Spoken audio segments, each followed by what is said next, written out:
que preocuparse.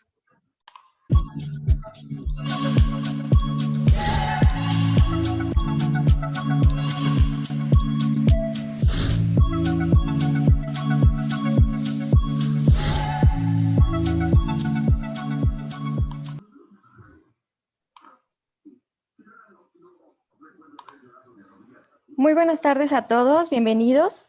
Vamos a dar inicio con nuestra conferencia del día de hoy. El tema es la importancia de la supervisión de las estructuras en la construcción. Voy a dar la palabra al licenciado Marco Ruiz, que nos va a comentar sobre nuestro ponente. Muchísimas gracias. Hola, licenciado, buenas tardes. Gracias, Rosy. Buenas tardes a todos, ¿cómo están? Pues muy agradecidos nuevamente que estén aquí conectados en esta conferencia de los jueves de conferencias en ISIC. Muchas gracias a todos, como siempre, pues favoreciéndonos de su presencia, de diversas delegaciones de la Cámara y algunos asistentes de diversas partes de la República. También saludamos y agradecemos a nuestros visitantes en la página de Facebook Live, donde también estamos transmitiendo de manera simultánea.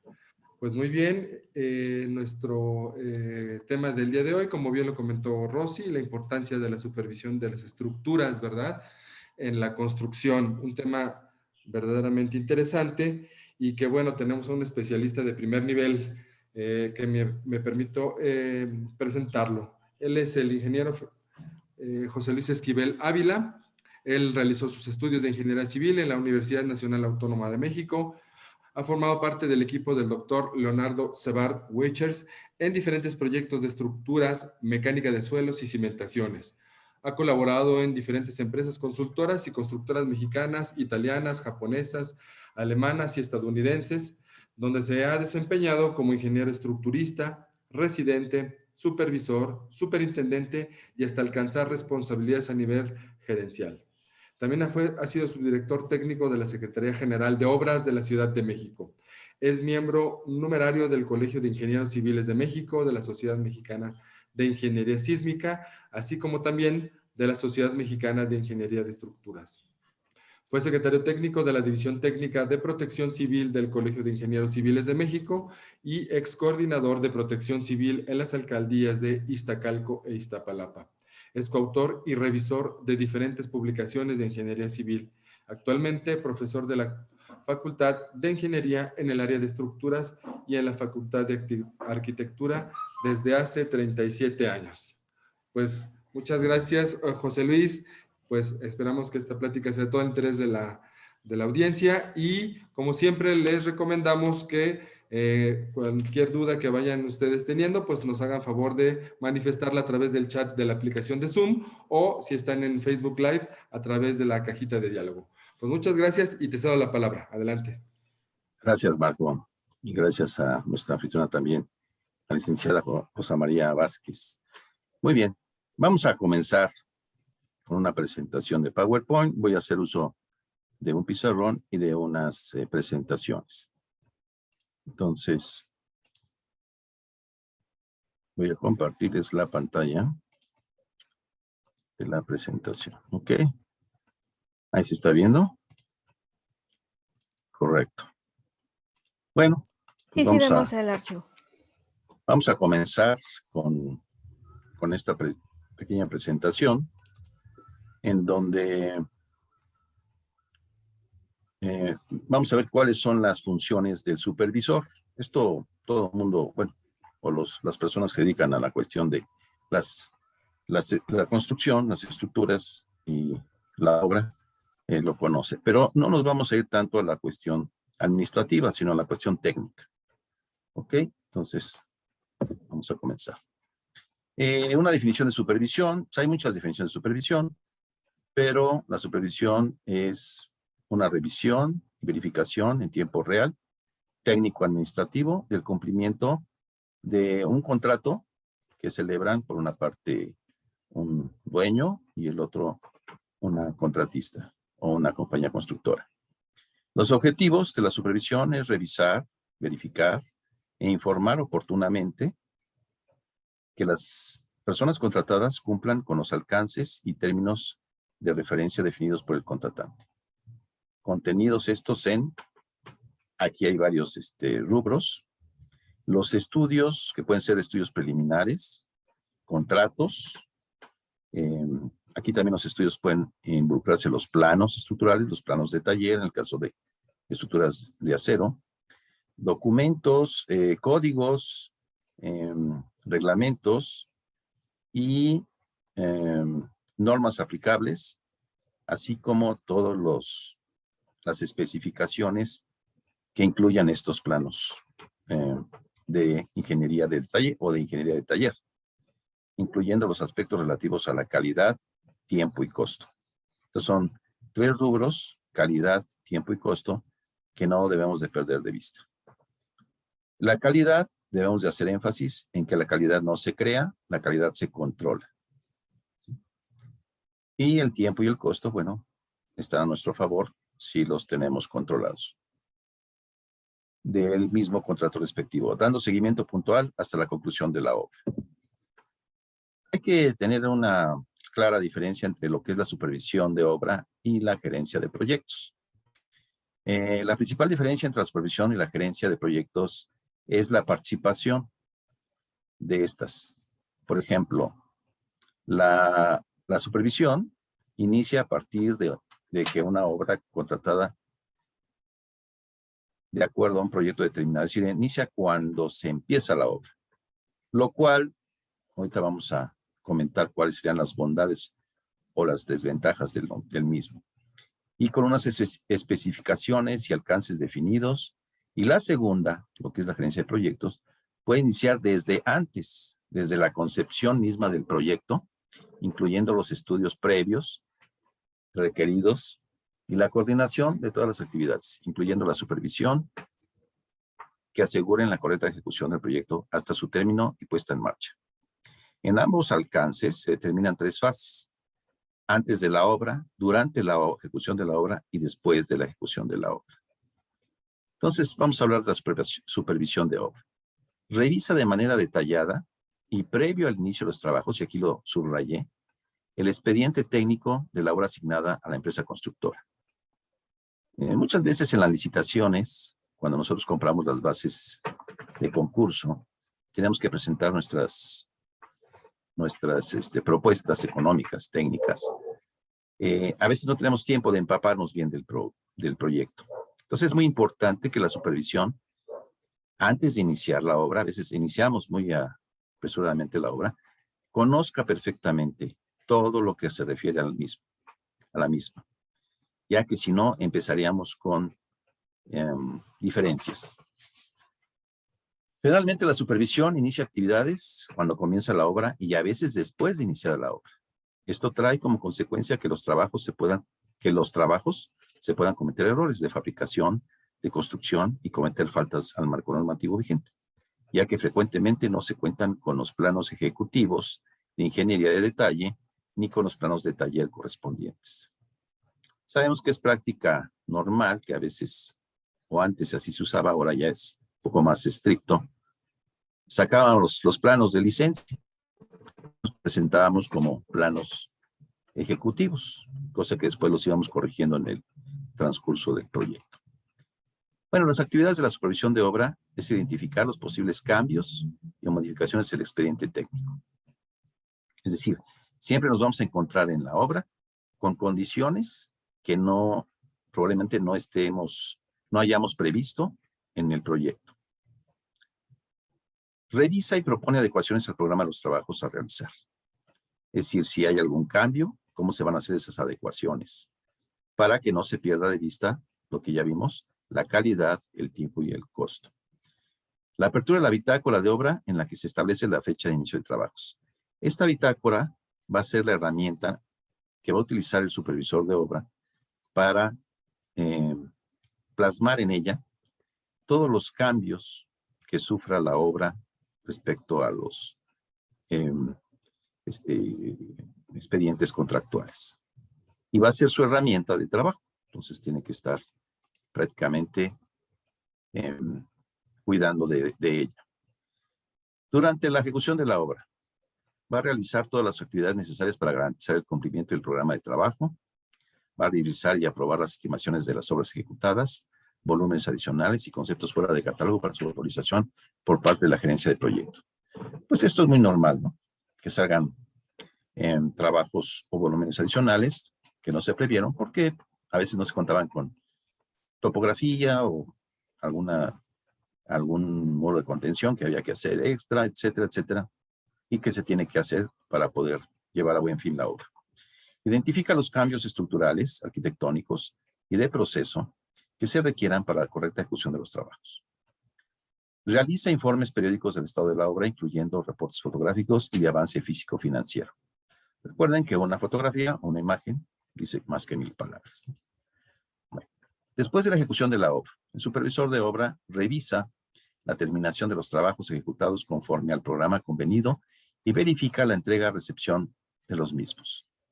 Además, revisa y vigila la entrega de los planos as-built. Los planos as-built es cómo se construyó finalmente la obra, porque puede haber diferencias entre los planos originales y cómo quedaron al final. Estos planos van a ser necesarios por si hay alguna revisión posterior, alguna adecuación, y que nos basemos en ellos y en los originales, así como los manuales instructivos y las garantías de los equipos instalados por la empresa constructora. Revisa también la estimación final de los trabajos realizados y elabora el finiquito del contrato. Entrega de todos los documentos técnico-administrativos de los trabajos realizados. Bueno, y aquí ya empiezo con fallas, ¿verdad? Voy a saltarme un poquito esto, ahorita regreso a estas fallas y quiero ver este documento. Es un documento que lo obtuve lo leí en 2016, es el Noticolegio, el Colegio de Ingenieros Civiles, y me llamó la atención y bueno, ya lo rescaté. Seguramente por ahí lo tengo, pero lo rescaté de la base de datos del mismo colegio, que dice, detecta la Auditoría Superior de la Federación fallas estructurales recurrentes en obras públicas federales, estatales y municipales. Dice el auditor mayor. Después de una revisión a fondo de distintos proyectos de infraestructura construidos en 2014, con el fin de comparar el aprovechamiento de recursos financieros y verificar su administración en estados y municipios, la Auditoría Superior de la Federación reportó fallas estructurales que ya habían sido detectadas y en cuentas públicas anteriores en 4 etapas clave, en la generación de obra pública: la planeación, la contratación, la ejecución y la supervisión. Entonces, como ven, desde la planeación se tenían problemas. La contratación, que por ahí hay una propuesta de mejorar la ley de obras públicas por parte del colegio. No, bueno, ya se está en revisión, pero la que sigue vigente es la de cuando estaba el presidente Zedillo. La ejecución y la supervisión. Entonces, en todos estos rubros hay que detallar esas posibles fallas. Y bueno, estos son unos recortes que tomé de la misma, les voy a comentar quién la hizo. Aquí no se alcanza a ver, pero la hizo, este documento lo realizó el ingeniero, en paz descanse, Raúl Méndez Díaz, yucateco. Esto lo hizo en diciembre del 2016 y él falleció el 6 de enero del 2018. Bueno,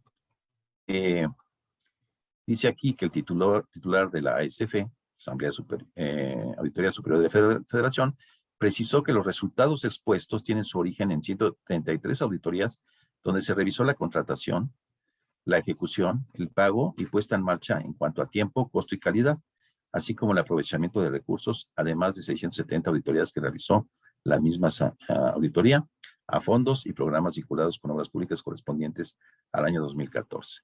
Entonces también es un tema de ética, y aquí escribe el ingeniero Luis Esteban Maraboto, que era en ese entonces el titular del Código de Ética del colegio, en donde había 11 conceptos del Código de Ética, y fue lo que le comentó al auditor, que pondríamos nuestro esfuerzo para subsanar esas fallas.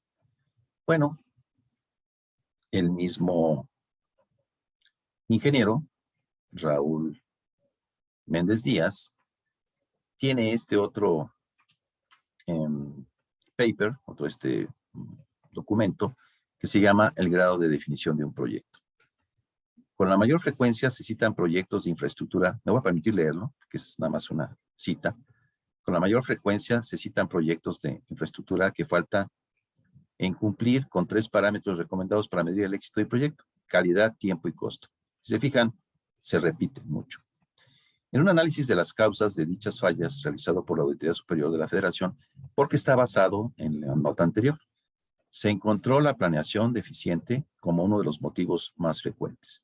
Y aquí, hablando de planeación, vamos a ver cuánto tiempo habría que dedicarle a la misma y el costo que habría que invertirle a la misma, como uno de los motivos más frecuentes, y como una consecuencia importante de ella: la falta de un control eficaz durante la ejecución del proyecto. Sin planeación no puede haber control. Si no tenemos que controlar, pues no tenemos producto que entregar de calidad, ya que se carece de medios de comparación entre el desempeño planeado y el que se da durante la ejecución. Y me llamó mucho la atención, por eso es que lo quise rescatar, este documento, de lo que hace la NASA, porque el ingeniero intervino con esta entidad en tiempos de ejecución típicos de instalaciones. Bueno, la NASA tiene un checklist de 64 puntos. No se gasta $1 si no está plenamente segura la entidad, la NASA, de que su proyecto va a tener éxito. Entonces, si ustedes ven aquí la iniciación, estamos hablando de estudios, planeación inicial, eso le llaman iniciación.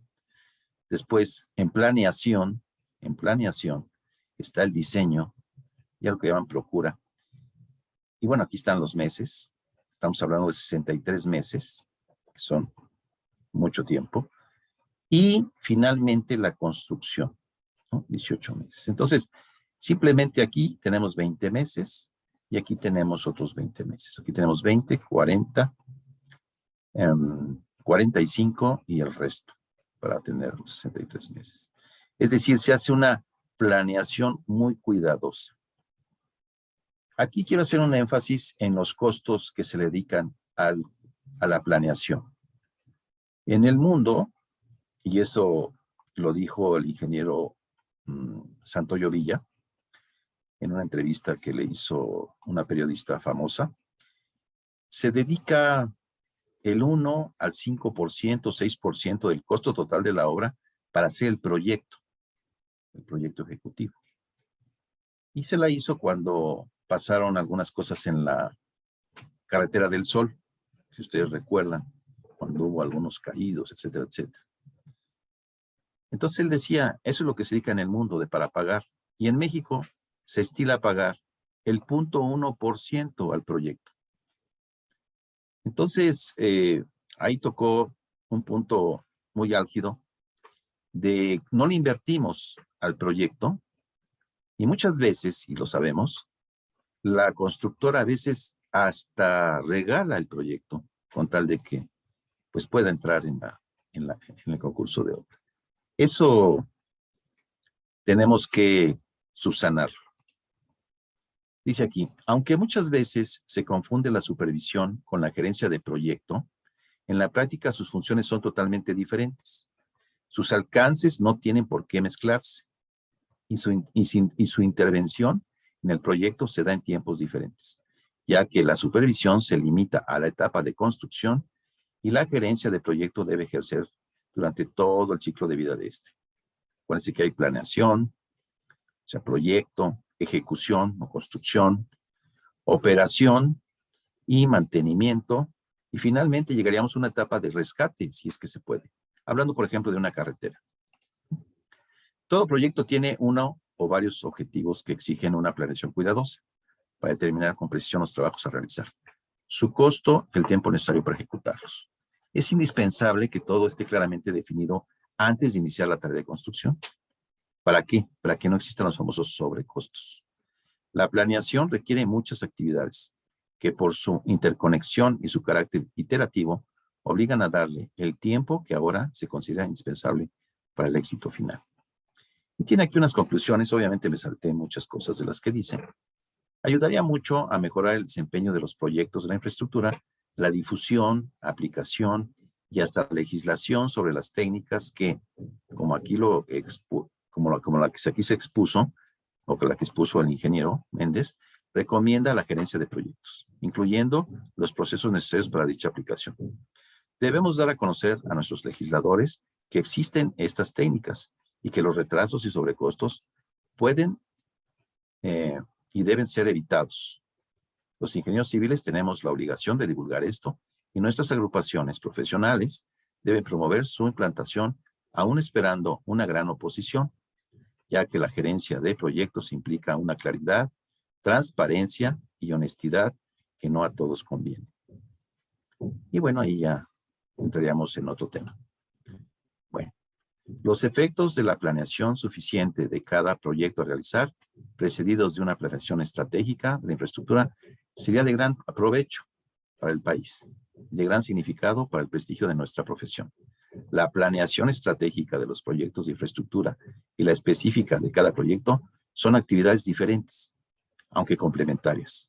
En pocas palabras, para proyectos exitosos se requiere la aplicación de ambas, indispensables para garantizar una infraestructura eficaz y duradera, como las circunstancias económicas que México exige.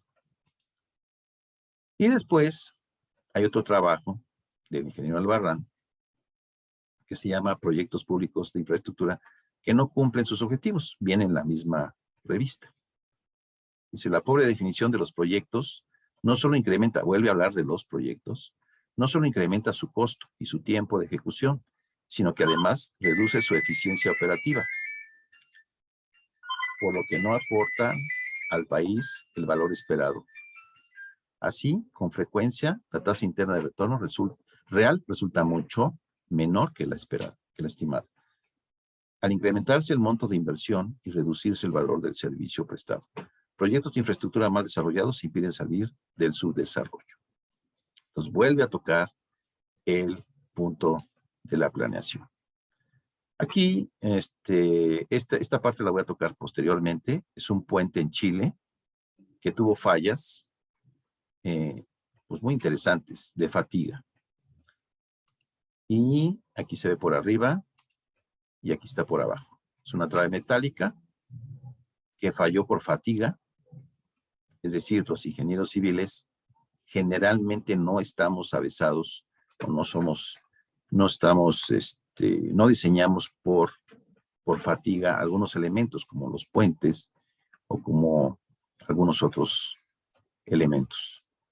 Y este es un acero dúctil, pero se rompió frágilmente. Es decir, la falla fue frágil en un acero dúctil. Aquí podemos ver la escala del tamaño de la trave que se alcanza a ver.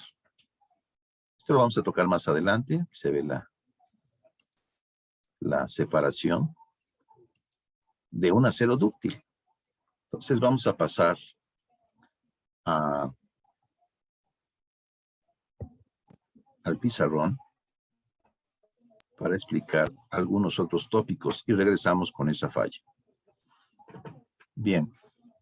Primero les quiero hablar, porque no tenemos mucho tiempo, por ejemplo, cuando estamos hablando sobre la importancia de los estribos. Algo que pareciera muy poco relevante. La importancia de colocar correctamente los estribos. Y esto surgió de un programa de televisión que salía hace muchos años que se llamaba Hoy. Lo dirigía Guillermo Ochoa y salía un físico que hablaba sobre física recreativa. Y presentó un problema que a mí me dejó mucho que pensar. Ese físico se llamaba Iracheta porque falleció creo que el año pasado o este año. Y entonces él proponía esto, fíjense. Decía, a ver, yo tengo una peseta de ese entonces, es como un peso de ahora, tengo una aguja de coser, de máquina de coser, y quiero atravesarla dándole un golpe con un martillo. ¿Sí? Tus herramientas van a ser estas tres: el martillo, la aguja de coser y la moneda. ¿Cómo hago esto? ¿Cómo puedo hacer esto? Bueno, la respuesta la voy a dar rápido para que no lo estemos pensando y se nos vaya el tiempo en eso. Era introducirla en un corcho. ¿Cómo que en un corcho? Sí, pero si el corcho lo puedo doblar con los dedos. Sí, pero el corcho va a reostrar, o sea, va a detener en toda su longitud a la aguja. ¿Ok? El sabio Alejandro Hernández, se llama así, fue mi compañero le digo el sabio porque, aunque tuve la oportunidad de estar en su examen, de ser su sinodal y estudió conmigo, pues es un cuate que se dedica a cosas muy interesantes. Es de las pocas gentes que realmente aplica todo su conocimiento a la ingeniería. Entonces, su tesis profesional consistió, se la dirigió Lalito Guzmán Escudero, en paz descanse, en estimar la fuerza lateral que es necesaria, esta fuerza que tenemos que ponerle aquí a una columna, vamos a pensar doblemente articulada, para evitar el pandeo general, es decir, que esta columna tenga esta deformación. Con ese arriostramiento, nosotros vamos a tener un arriostramiento de la mitad, es decir, va a ser esto, la columna. Y si esta es P, esa fuerza es del 2 al 6% de P. ¿Sí?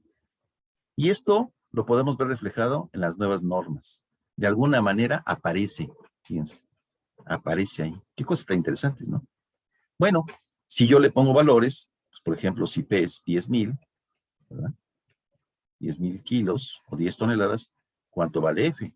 Pues 200 kilos. Entonces realmente no es nada lo que yo necesito para reostrar esto. En mis tiempos, cuando era joven, diseñaba estructuras metálicas, acerías, mill buildings, todo este tipo de cosas.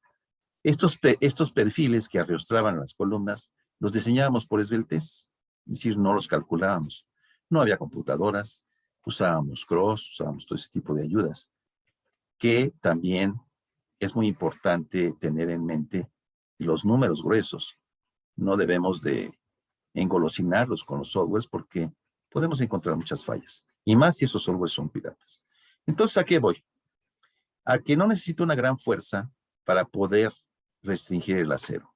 Entonces, ¿qué pasa con una columna? Vamos a pensar que la columna tiene su acero vertical, así. Y tiene sus estribos. Generalmente, pues, a lo mejor el plano manda a cierta distancia, o yo estoy acostumbrado a hacerlo a cada 20 centímetros, ¿no? Una separación. Y bueno, pues he hecho 1000, según dicen por ahí muchas gentes. Es que así lo he hecho 1000 veces. Pues con la pena las 1000 las has hecho mal. ¿Por qué?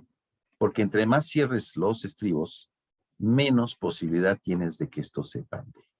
Ya que la cascarita que tenemos aquí, el recubrimiento por durabilidad que tiene la columna, pues es muy poco. Esto fácilmente lo rompe la varilla si se quiere salir.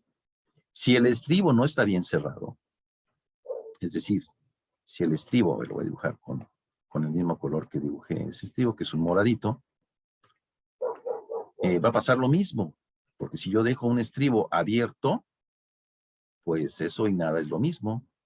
Es como una grapa en unas hojas, yo no tengo manera de detenerlas, se van a salir las hojas.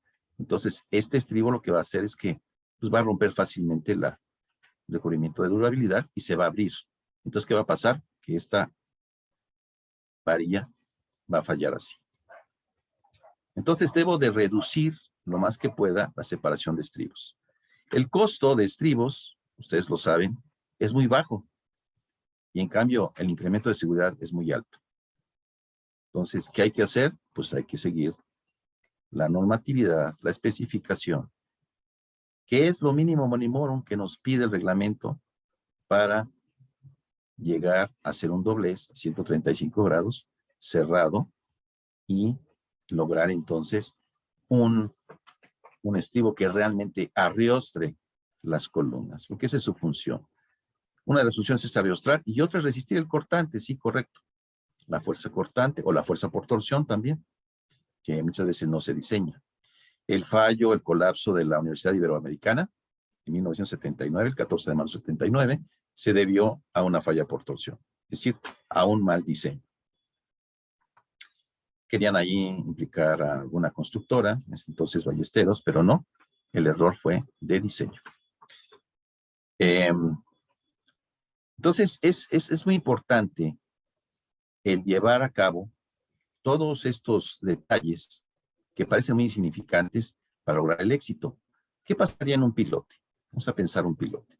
Un pilote de fricción que tenga una sección pues de 30 centímetros o 40 centímetros de diámetro, pero que tenga una longitud de 15 metros.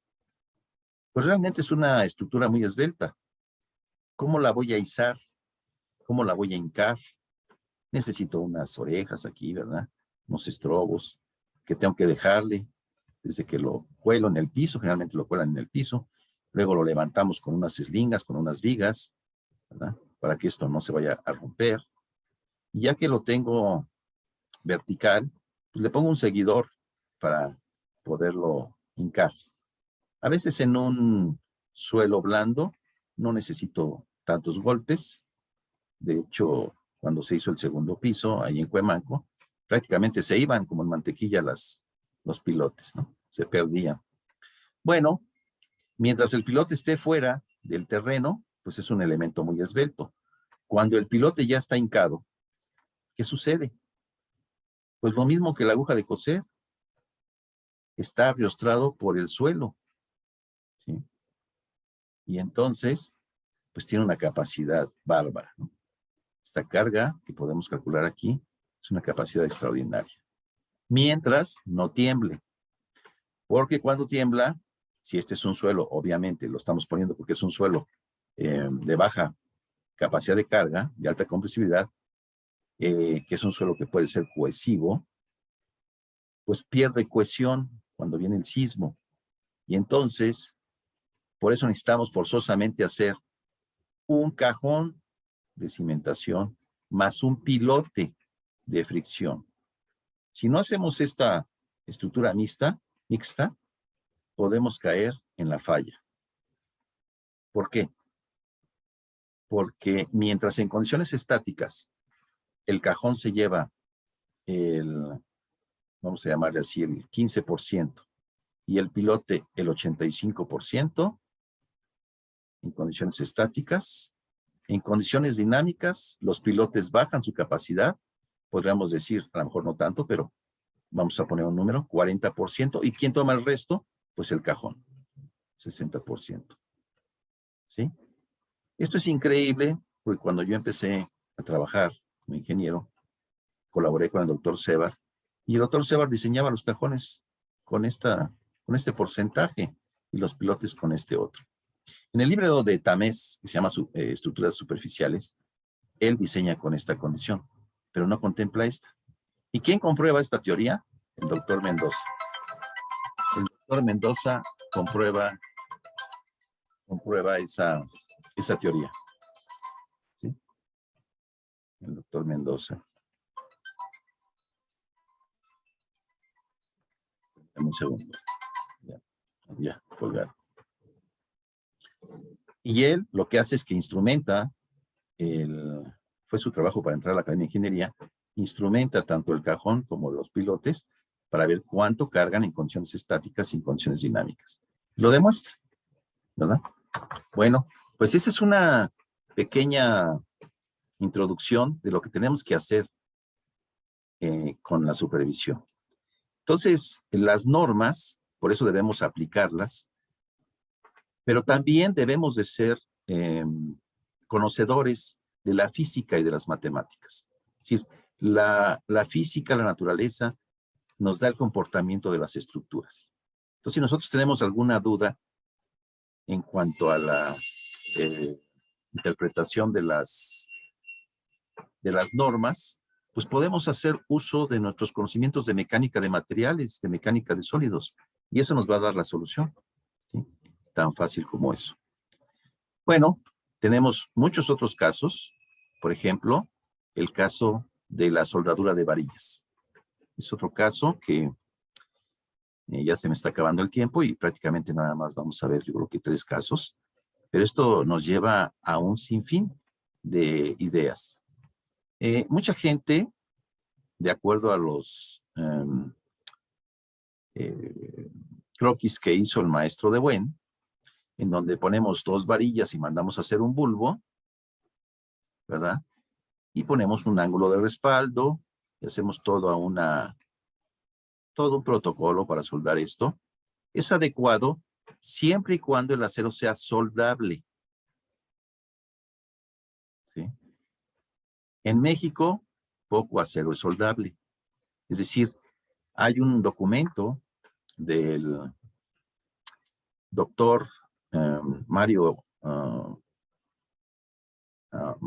bueno, peruano, del Instituto de Ingeniería, que demuestra, hizo pruebas con muchas varillas del 8, del 10, del 12, donde todas se fracturaron de forma frágil. Es decir, la curva esfuerzo de formación de una varilla, testigo, que le llaman, es más o menos así, ¿verdad? Donde hay un punto de fluencia, aquí sería esfuerzo de formación unitaria, y luego hay la parte dúctil. ¿Qué sucede cuando nosotros soldamos y el acero no es soldable? Bueno, este acero se vuelve frágil. Es decir, va a fallar así. Aquí falla. Y se rompe frágilmente, se rompe como un caramelo. Muchos no lo creen, muchos piensan que no, porque lo usan muchas veces, lo he hecho 1000 veces, pues con la pena las 1000 veces lo has hecho mal, ¿sí? Y aunque utilicen precalentamiento o no calentamiento, pues no va a servir. ¿Y esto a qué se debe? Aquí hay varias zonas dentro de lo que es el porcentaje de carbono. Por ejemplo, tenemos el acero a 36, aquí tendríamos un porcentaje de carbono, aquí tendríamos un carbono equivalente. Es como tener un acero sucio o un acero limpio. Si estamos en la parte donde sí se puede soldar, esto se llama el diagrama de Graybill, que se usa en soldadura. Los que están muy avesados en soldadura, pues lo conocen. Y bueno, aquí tendríamos la zona soldable, aquí tendríamos la zona que prácticamente estaría en falla incipiente, y aquí estaríamos en una zona no soldable. Y las varillas de acero de refuerzo andarían por aquí. Eso quiere decir que no es soldable. Eso está normado ya en las normas técnicas complementarias de acero, y no en las nuevas, pero si quieren consultar las nuevas, 2020, ya dice ahí la fórmula que debe de cumplir el acero para que sea soldable. Entonces, este tipo de cosas que hacemos, pues me he encontrado con muchos casos en toda la República, y que la gente pues le hace pruebas de laboratorio, a ver si salió bien el bulbo, etcétera, y hace pruebas no destructivas, líquidos penetrantes, partículas magnéticas, ultrasonido, radiografía, pero no hace una prueba destructiva, que sería poner la tensión. Al poner la tensión, lo que sucede cuando soldamos la varilla, hay una zona que se llama la zona SAC, que es la zona afectada por el calor. Esta zona afectada por el calor cristaliza todo este acero. Entonces, ¿qué sucede? Que se vuelve frágil, que se rompe como un vidrio. O sea, no fluye. No va a ser un cuello de botella como lo debe hacer, sino hasta después. Esto tiene más o menos unos 20 centímetros. Después de otros 20 centímetros, ya se puede encontrar la falla dúctil.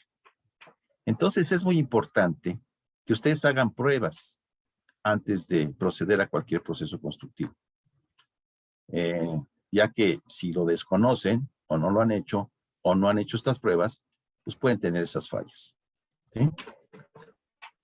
Sé que tenemos muchas preguntas, ya prácticamente estamos en tiempo. Denme nada más, voy a terminar nada más la presentación del PowerPoint.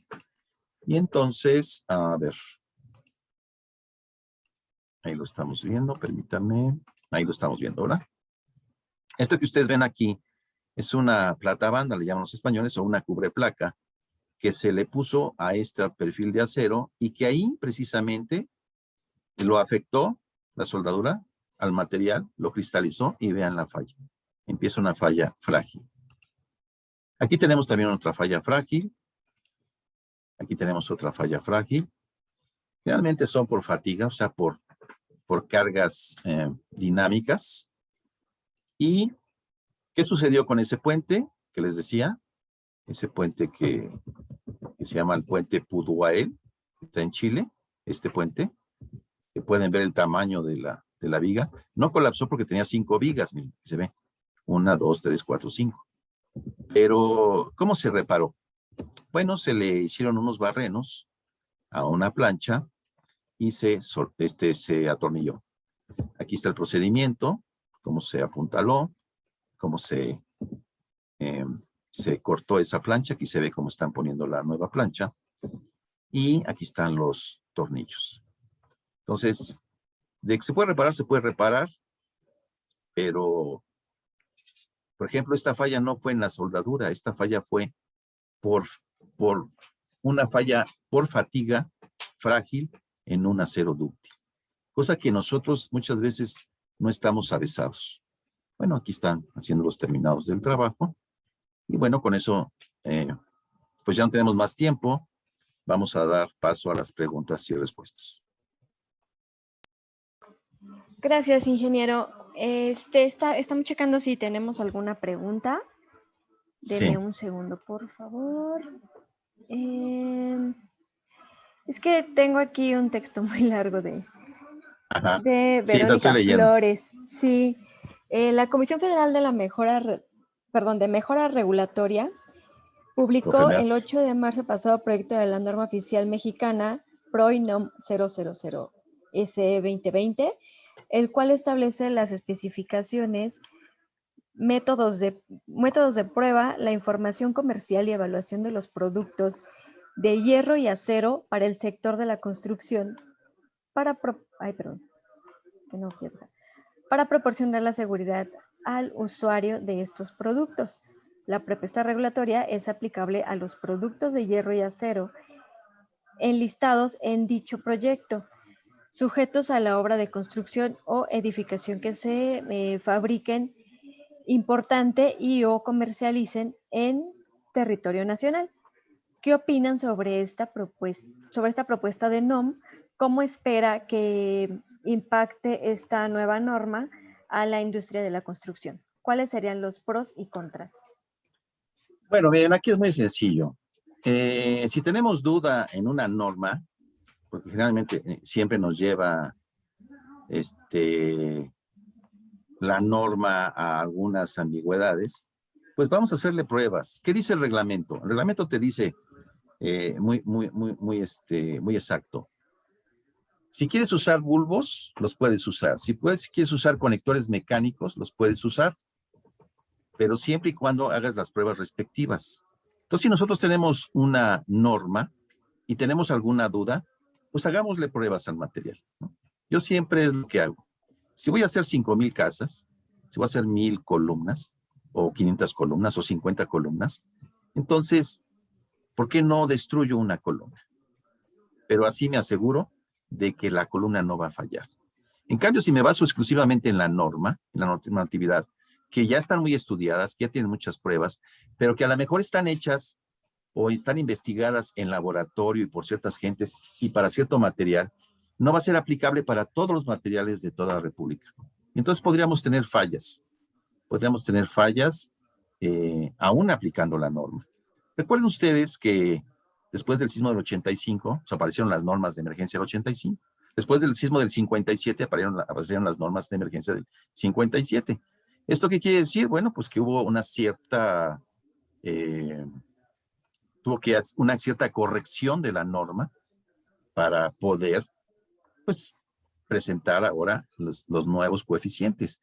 De hecho, después del 2017, nosotros tenemos un nuevo reglamento que nos lleva a hacer consideraciones de que podemos esperar sismos de de magnitud, momento, que es equivalente a de Richter, de sismos de 8.2, 8.4 y 8.6, lo que nunca hemos tenido en nuestra historia de vida, ¿verdad? El 8.2 ya lo tuvimos, que fue el 7 de septiembre del 2017. En esa fecha se presentó un sismo de 8.2, estuvo muy fuerte, pero no nos hizo tanto daño, porque fue allá en Chiapas, ¿no? Oaxaca también. Pero el que sí nos destruyó fue un sismo de 32 veces menos, de 7.1, que se suscitó el 19 de septiembre del 2017. Pero ese tuvo una intensidad que nos arrasó. ¿Por qué nos arrasó? Bueno, porque estaba muy cerca, 120 kilómetros. Y el otro estaba a 500 kilómetros. Entonces, no podemos tampoco hablar sobre este tipo de cosas. Entonces, ¿qué sucede con las normas? Que tienen que estarse perfeccionando continuamente para tener mejores comportamientos. Entonces, sí, a lo mejor probablemente impacte en la industria de la construcción en cuanto al costo, pero también va a impactar en el mejoramiento del producto obtenido. Ahora se está obteniendo o se están en las normas rigiendo por el diseño por desempeño. Para edificios de más de 20 niveles es necesario tener que hacer este diseño. ¿Por qué? Porque este diseño es como ir empujando el edificio poco a poco hasta verlo fallar. El reglamento es prescriptivo, el reglamento nomás dice usa un coeficiente, obtienes unos esfuerzos, con eso dimensionas, pero si nosotros usamos un Q mayor que 1, estamos aceptando daños. Si nosotros empujamos al edificio poco a poco, vamos a ver que de repente, ¡pum!, como una cuerda, ¿verdad? Se le rompió una cuerda al violín o a la guitarra. Entonces, ahí tenemos que tener cuidado. O esa carga, sabemos que ya nos va a llevar a la falla. Entonces, este tipo de cosas nos ayuda para poder poner algunos aditamentos, como disipadores sísmicos, como contraventeos, como otros sistemas estructurales que nos ayuden a absorber las cuestiones sísmicas, ¿sí? Entonces, las normas, sí es bueno conocerla, claro, por supuesto, es bueno respetarla. De hecho, la propuesta del cambio de la Ley de Obras Públicas en el artículo 134 habla precisamente sobre los problemas de falta de ética profesional, ¿no? Obviamente no se ha implantado, entonces esperemos que mejore esto, ¿no? Esa sería, yo creo, el comentario. Ajá. Muchas gracias, ingeniero. Tenemos otra pregunta. Nos Sí. dicen, dentro de las fallas de torsión, ¿se propicia por la calidad, costo y tiempo? A ver, otra vez, perdón. Dentro de las fallas de torsión, ¿se propicia por la calidad, costo y tiempo? Las fallas por torsión. Bueno, no sé si se refiere a las fallas por torsión sísmica o a las fallas por torsión de la estructura, porque las estructuras de acero difícilmente se tuercen, se pandean lateralmente, que es otra cosa. No quisiera entrar ahorita en el tema muy polémico que es por ahí el que ya sabemos que ocurrió el 3 de mayo, que se especula mucho. Debemos ser muy conscientes con esto. No debemos de estar haciendo juicios premeditados. Claro, todo el mundo estamos interesados en ello. Todo el mundo hemos investigado. Pero yo casi todo lo que he visto cae fuera de lo real. Porque hay muchas suposiciones, ¿sí? Hay un ingeniero que hace modelos en un programa de computadora y finalmente dice, bueno, es que no sé si tiene pilotes la cimentación. Bueno, sí tiene pilotes. Yo estoy muy cerca de esa obra. Ya después que pase todo esto les platicaré mis experiencias. Y sí podemos hablar cosas de esa obra, pero ahorita debemos de ser muy cautos. Debemos de esperar qué nos dicen los peritajes. Lo que sí les puedo decir, lo que muchos dicen, que fue una falla de la soldadura, no creo. Más bien, probablemente, digo, esa es mi opinión personal, sin involucrar a ninguno de los que me hicieron el favor de hacer esta ponencia. La falla fue por fatiga frágil en el alma de esa viga y no se pudo prever. Son fallas que no se pueden prever porque no son comunes. En el mundo me he encontrado con muy pocas fallas de este tipo. Entonces, aún si a mí me hubieran puesto abajo de la trave, me he dicho, ¿se va a caer esto? Pues no sé. Y apenas tengo 42 años en esto. Entonces, claro, Obviamente las irregularidades anteriores podrían llevar a una, presunción, ¿no? A un perjuicio, a una suposición, pero siguen siendo suposiciones. Entonces vamos a ser conscientes y esperar qué sucede con esta línea y pues qué va a suceder, ¿no? Lo mismo pasó con el famoso socavón, ¿se acuerdan ustedes? El socavón de, del Paso Express, que lo inauguraron 5 meses y falló. Ese sí hay un dictamen de la Academia de Ingeniería, del doctor Marengo Mogollón, en el cual estableció que sí hubo falta de planeación, y por eso me enfoqué en la ponencia a la falta de planeación. Entonces, la planeación se le da muy poco soporte económico, se le apresura demasiado, y lo que importa, pues, es inaugurar la obra, ¿no? Nuevamente pregunta, dice el ingeniero Mendoza, un saludo, don Ernesto. ¿Cuál es la opinión del ingeniero sobre la falla ocurrida en la falla? Yo creo que ya la contesté, ¿no? Sí, muchas gracias, ingeniero. Sí. Tenemos una pregunta de Facebook que nos Sí. dice Héctor Hernández Lara. Es Sí. evidente que la supervisión debe ser preventiva para evitar sorpresas. Desde el punto de vista del ingeniero, ¿cómo complementar este tipo de supervisión? ¿Cómo complementarla? Bueno, con una buena preparación. Miren, la supervisión técnica no solamente tiene que ver con la parte del conocimiento, o sea, técnico, sino también el supervisor tiene que tener muchas habilidades y muchas virtudes, como habilidades como poder trabajar en equipo. Oye, que el constructor me cae gordo, pues sí, pero tengo que trabajar con él, ¿no? Y llevar no una amistad si quieren, pero una relación cordial y profesional para poder arreglar algún inconveniente, ¿sí? Las virtudes, pues tiene que ser honesto, tiene que ser ético, llevar una calidad moral alta, para que no caiga dentro de esa enjambre que a todos nos han jalado alguna vez, pues lo que todos conocemos, ¿no? Las dádivas. Entonces, para no caer ahí, pues nuestros valores que nos inculcaron nuestros padres, en Finlandia así sucede, los niños entran a los 7 años a la escuela porque los 6 años primero se los dejan a los padres, que los que educan a los niños. Cuando llegan a la primaria en Finlandia, pues ya llegan educados, ya no hay que estar diciendo, niño, ya no estés parando del asiento, niño, ya no estés hablando, ya los niños saben qué hacer. Y se dedican a la enseñanza. Entonces, una cosa es la educación, donde se adquieren los valores, y otra cosa es la enseñanza, que es en la escuela. ¿Sí? Gracias, ingeniero. Pues son nuestras preguntas hasta ahorita. No sé si quiera dar alguna otra opinión, un comentario para complementar.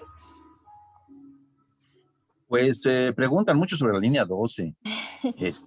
Yo sé que es un problema álgido. Ya les comenté mis estudios que he hecho, ¿no? El Yo por punto mi de vista cuenta, técnico. mi punto de vista técnico. Y es esto que les estoy mostrando aquí. Este puente precisamente lo cité para lo mismo, ¿no? Es un puente que falló frágilmente. Y vean el tamaño de la placa, y es un material dúctil. Y vean cómo falló, y no falló en la soldadura, y no falló en el atiesador.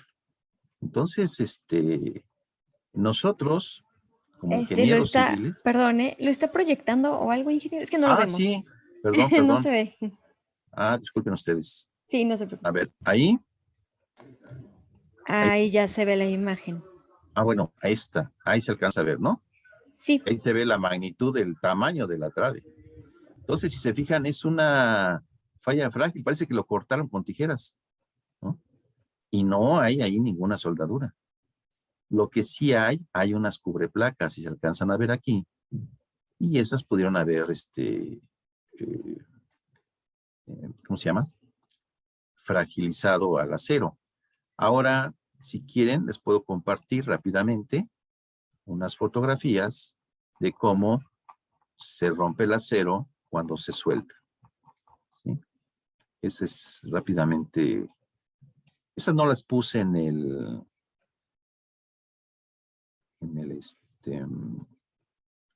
lo teníamos aquí a la mano, ¿verdad? No lo puse en la presentación, pero lo podemos ver aquí rápidamente. Permítanme. Aquí está soldadura. Tenemos muchos casos. Miren, voy a presentar este rápidamente, porque esto también se usa mucho. A ver, están en un poquito en desorden. Esta es la universidad, edificio de la Universidad de Durango en Los Mochis, Sinaloa. Ya tiene 15 pisos ahorita. Yo fui a dar un curso ahí. Les cuento la anécdota rápidamente. Bajando del avión, iba el secretario de Obras Públicas de ahí, del municipio, de AOME, iba el de Sedubi, y me llevaron directamente a la obra. Y me dijeron, ingeniero, ¿qué errores le ve a esta obra? Pues yo le di muchos errores, pero pues yo no me puse a hacer una lista de errores, sino que le dije, a ver, bueno, aquí está el material. Esta es la escuela de medicina también ahí me puse a tomar unas fotos ahí, ¿verdad? De recuerdo, ahí Sinaloa. Entonces le dije, mira, a ver, ¿por qué no te sueldas le dije ahí a algún técnico que estaba ahí, un ingeniero, una varilla de 3/8 a un perfil a 36, ¿no? Eso fue lo que hice. Entonces dice, bueno, ok, lo voy a soldar. ¿Ya soldaste? Sí, perfecto. Por cierto, este es el arquitecto de Sedubi. El ingeniero de Secretaría de Obras ya falleció. Y entonces ya tenía la soldadura. Le digo, solo agarra una grifa y dóblala. Este es mi celular, no tuvo gran definición, pero aquí están las fotos del ingeniero de Sedubi. Vean cómo se rompió. O sea, si alcanzan a ver, tiene una falla totalmente frágil. O sea, se rompió como un caramelo. Esta soldadura puesta como un ancla en una placa no sirve, se va a romper. ¿Sí? Vamos a ver otro ejemplito aquí rápido. Este salió casi por default. Una vez me fueron a preguntar una duda que tenían de ETABS, de cálculo. Y vi estas placas en el piso. Le dije, oye, esas placas no sirven, están soldadas con varilla, bla, bla, bla. Eso tiene muchos años, ¿no? Y él no me hizo caso, el ingeniero, pues él siguió hablando de lo suyo, y el que sí hizo caso fue el ayudante, porque aquí podemos ver su bota. Y vean cómo se rompió el acero, totalmente frágil, ¿sí? Entonces, esa zona afectada por el calor, ese acero que no es soldable porque tiene alto contenido de carbono o alto contenido de carbono equivalente, pues no se puede soldar, ¿sí? Entonces, ¿qué hay que usar? Hay que hacer conectores mecánicos, que puede ser un conector Lenton, un conector Nexpresa, y esos conectores pues funcionan mucho mejor. Y como estos tengo, pues, ahora sí, como decía el buen maestro José Luis Camba, CP700,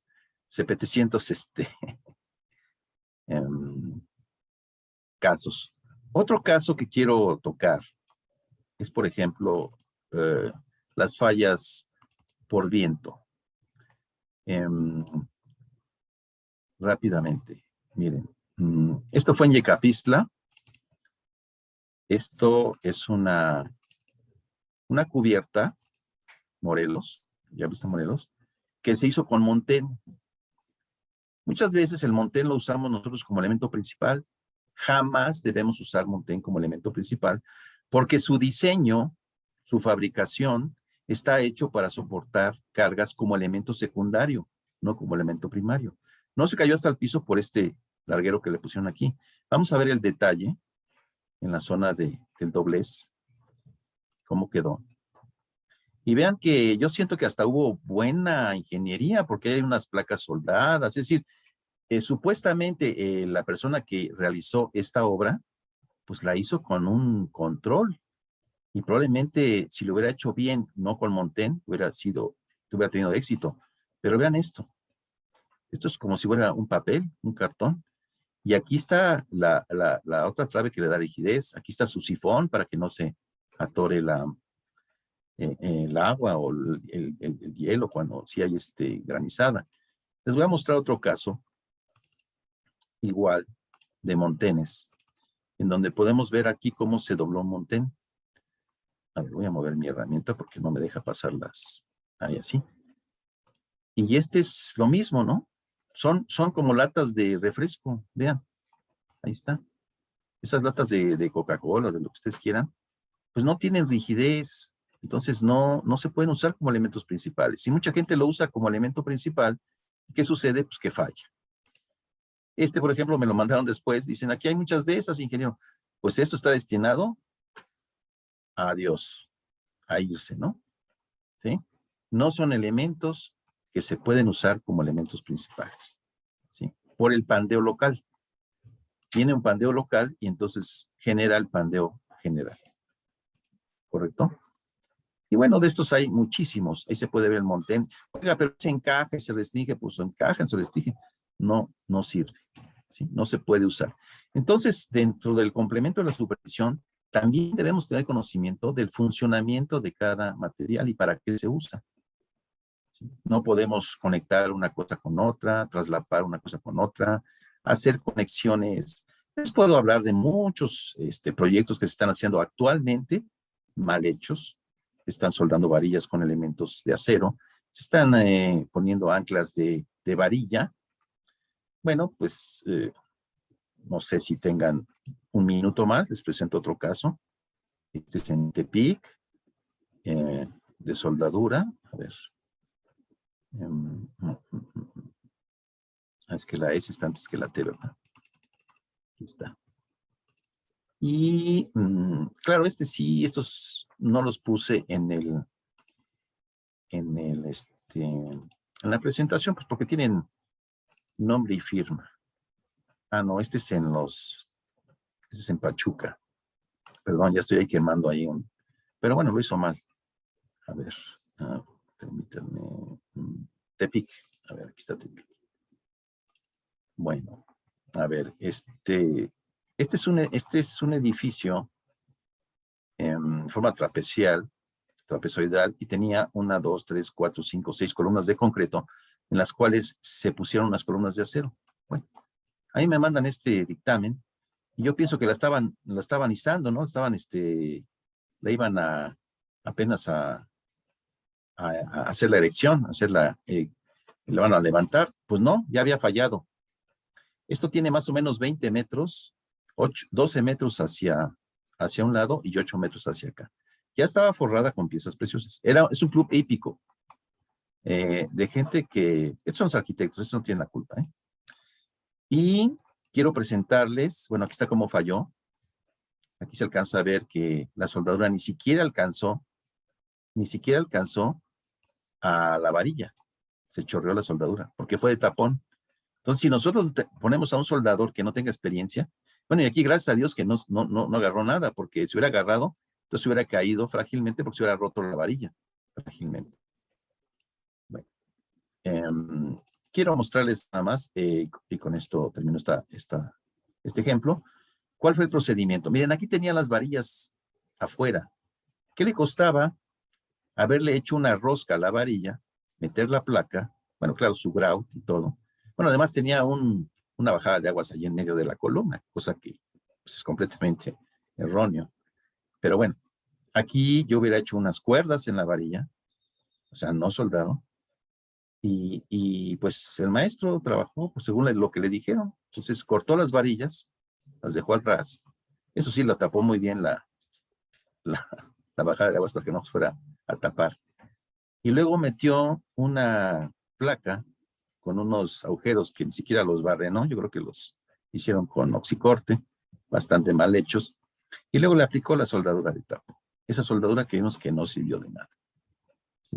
Entonces, ¿qué pasó? Pues que se cayó con una lluvia ligera. ¿Qué hubiera pasado? Que iba a ser un restaurante si hubiéramos tenido gente ahí. Imagínense el desastre. Entonces, nosotros como ingenieros no somos dueños de nuestra libertad de decir, bueno, hice las cosas y me voy, sino que tenemos que responder de por vida por los usuarios, los que hagan uso de nuestras obras. Entonces debemos tener esa ética, ese compromiso, para que lo que hagamos, lo hagamos para que dure lo más posible dentro de nuestras capacidades y nuestros entendimientos. Ya si cambian los factores, etcétera, pues ya será otra cosa. Pero vean, aquí no se alcanza a ver ni siquiera, se oxidaron las varillas de que ni siquiera los tocó la soldadura. Y ya estaba forrada la columna, porque es una columna de acero. Aquí se alcanza a ver, aquí Esta placa está soldada a la placa de acero de la columna y las placas y las columnas de arriba son placas metálicas, que si se fijan, ni siquiera se deformaron. ¿Por qué? Pues porque nunca trabajaron, ¿no? Y bueno, ya no les platico quién me pasó este asunto, pero son personas de muy alto nivel y destacados en la ingeniería. Adelante. Muchas gracias, ingeniero. Le agradecemos mucho los ejemplos. De hecho, bueno, Sí. quiero comentarles a nuestros participantes que va a haber una segunda parte de esta ponencia. Ya no, por cuestiones de tiempo, ya no vamos a pasar más preguntas. Se las voy a mandar por correo para que usted nos pueda apoyar Sí, cómo no. respondiéndolas. Y pues sería, ahorita todavía tenemos al licenciado Marco Ruiz de nuevo aquí con nosotros para cerrar. Sí. Gracias, Rosy. Pues es que vemos que la verdad nos están lloviendo preguntas y nos da mucho gusto que estén interesados en estos ejemplos y está muy interesante. Nos tienes aquí a todos viendo todas estas situaciones que, bueno, finalmente son las situaciones desafortunadamente que salieron fallidas, pero que eso es un ejemplo claro de lo que pues no se debe de hacer precisamente. Para eso son los ejemplos, ¿no? Y como vemos mucho interés, estamos ya, Rosy, te estamos comprometiendo a una segunda parte para que le podamos dar más completos los ejemplos y podamos Claro. extendernos, porque por aquí nos preguntan o nos hacen los comentarios que si podemos extendernos sobre precisamente los conectores metálicos u otros temas que creo que ya da para otra ponencia. Claro Sí, que sí. no nos ¿Cómo podremos no? quedar aquí pues otras 2 horas, ¿no? Y yo creo Claro que que sí. si nos permites, la agendamos más adelante Sí, y le cómo no. damos como una segunda parte a esta conferencia. Muy buena asistencia en todos lados y creo que pues va a dar para más. Y también, bueno, como vemos el interés, pues trataremos de buscar la manera también de armar y de presentarles, proponerles a nuestros usuarios pues capacitación más complementaria ya en forma y para que puedan tener pues información completa, ¿no? Con mucho gusto. Les mando saludos a mucha gente conocida que veo por ahí, muchos nombres conocidos. A mi maestro y amigo Ernesto Mendoza, por ahí, a Peña. Bueno, hay muchísimos. Ya no, mejor no los nombro porque se me acaba el abecedario. No, muy bien, sí, sí. Y agradezco también a la Cámara, que siempre me ha apoyado este tipo de participaciones. Al contrario, estamos muy agradecidos. Y bueno, pues entonces ya queda el compromiso. Gracias, José Luis, de verdad, muy A la hora. interesante. Y como les comentamos, pues bueno, estén pendientes para las siguientes ponencias y que de esta manera pues estarán más informados sobre estos temas que a todos les ha interesado. Gracias a todos los que nos visitan también en la plataforma de Facebook. Gracias a todos nuevamente por conectarse y estén pendientes de nuestras redes sociales y de los avisos que les haremos próximamente para los siguientes temas. Muchas gracias, José Luis, nuevamente, Rosy y a los compañeros de Oficina Central. Gracias. Muchas gracias. Gracias. Un abrazo. Gracias, ingeniero. Que estén muy bien. Un abrazo. Que tengan buena tarde y muchas gracias por conectarse y el interés en el tema. Gracias. Hasta luego. Hasta pronto.